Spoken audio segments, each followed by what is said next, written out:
повеќе членки на мрежата за медиумска писменост уште еднаш ги издружија своето знаење, искуство и капацитети, да организираат серија настани со кои што веруваме ќе придонесеме кон зајакнување на дебатата за различните аспекти на медиумската писменост во македонското општество. Мрежата за медиумска писменост ги организираше првите денови на медиумска писменост во 2019 година.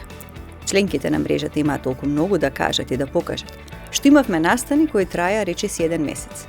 Затоа другите организираат недела на медиумска писменост, а ние денови. Низ текот на овие 5 години, токму на деновите, беа соопштени значајни новости.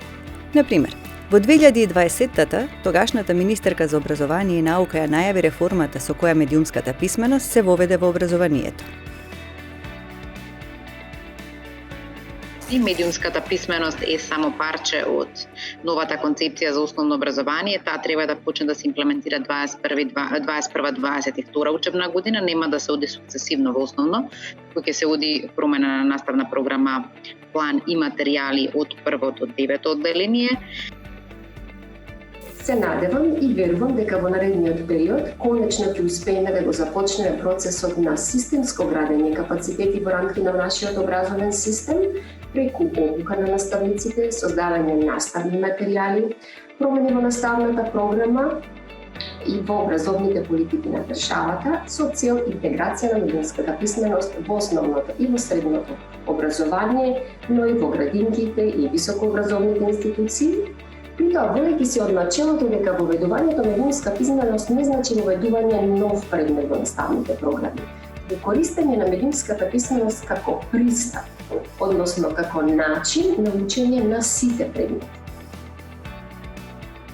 Арно, ама, дојдовме до заклучок дека е неопходно да го осознаеме малце поширокиот контекст на критичко мислење, како дел од медиумската писменост, бидејќи сметаме дека само враќањето на една култура на критичко мислење кој што може би постоела во некое минато време за одредени области или во некои сфери, особено во образованието, е начин за целото население да се оспособи да се спротистави на разните медиумски манипулации.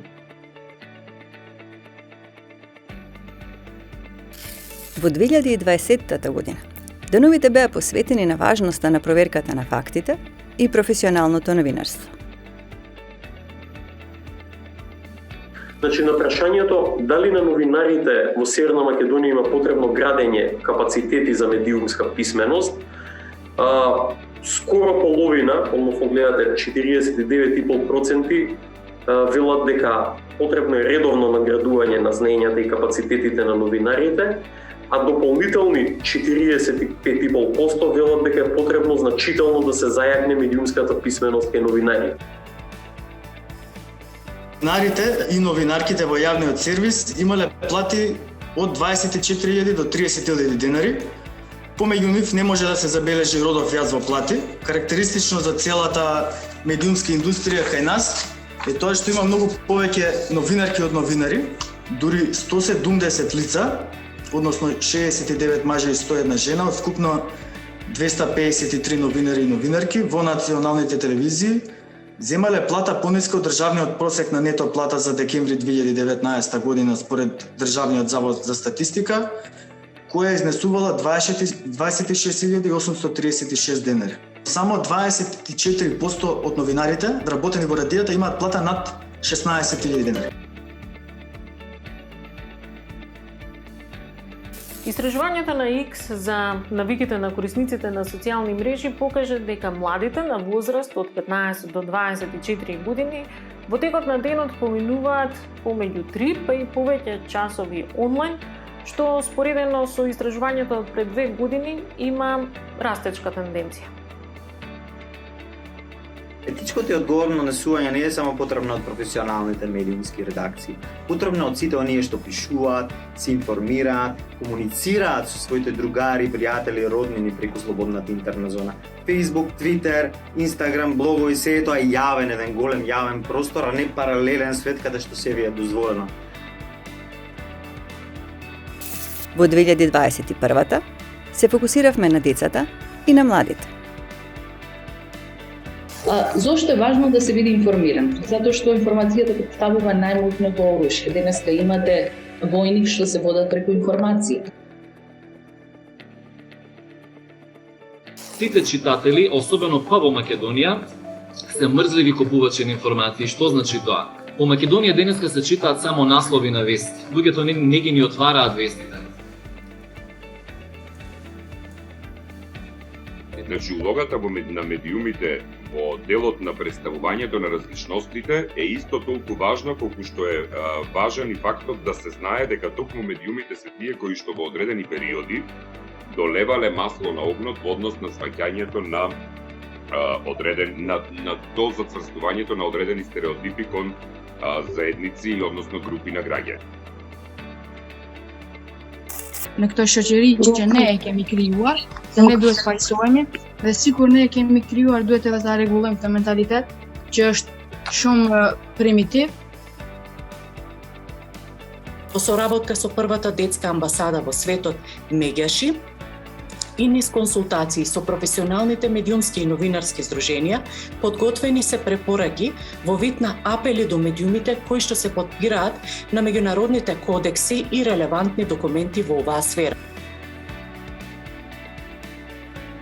Родителите, како што кажав, и сите возрастни да бидат сконцентрирани на тоа што допира до нив и да се обидат да им направат дистинкција помеѓу оноа што е висината информација, лажна информација и така натаму.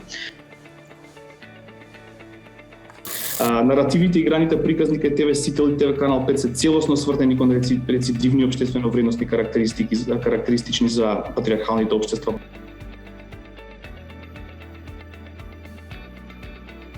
Клинецот ги следи промените во образовниот систем, а и ги следи промените во општеството и сака директно да учествува.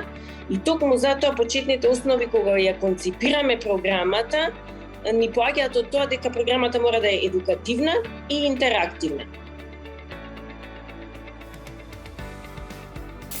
Во 2022 година целта ни беше да го свртиме вниманието кон различностите во општеството, кои треба да се пресликаат во медиумите без стереотипи и без предрасуди.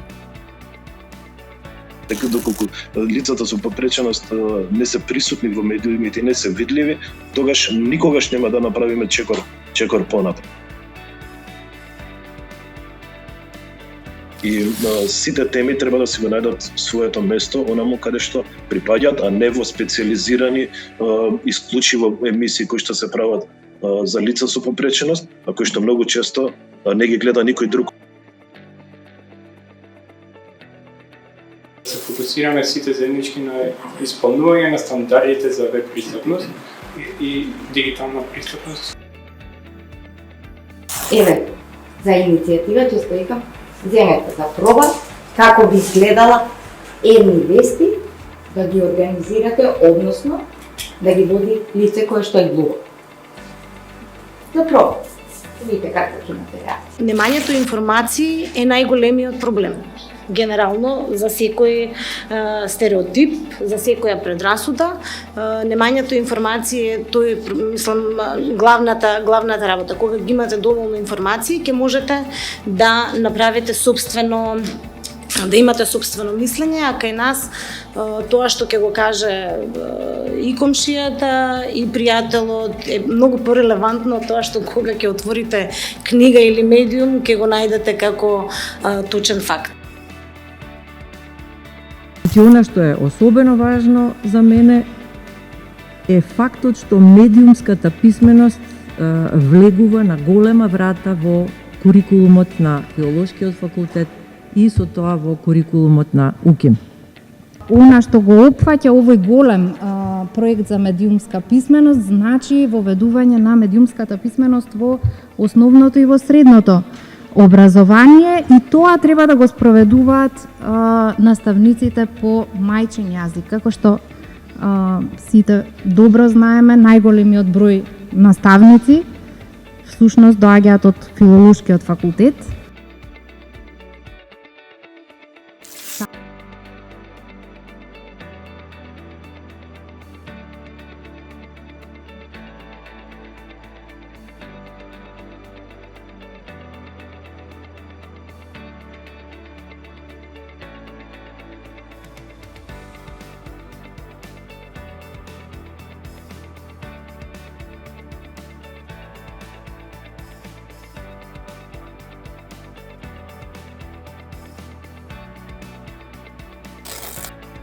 Приказната за мрежата за медиумска писменост започна на 27 април 2017 година со свечена промоција. Незиното формирање беше на иницијатива на Агенцијата за аудио и аудиовизуелни медиумски услуги, заедно со уште 35 членки основачки. Сега не има 85. Образовни установи, граѓански организации, медиуми, компании, поединци и државни институции. Бидејќи медиумското описменување на граѓаните е макотрпен процес, целта на мрежата е вмрежување на сите релевантни општествени чинители. Преку многобројните активности и проекти, таа настојува да негува култура каде граѓаните не само што ќе ги конзумираат медиумските содржини, туку и критички ќе се ангажираат во општественото живење. Заеднина во која медиумската писменост ќе осветлува дигиталната ера. Затоа, годинава ќе ве поведеме низ дигиталните простори,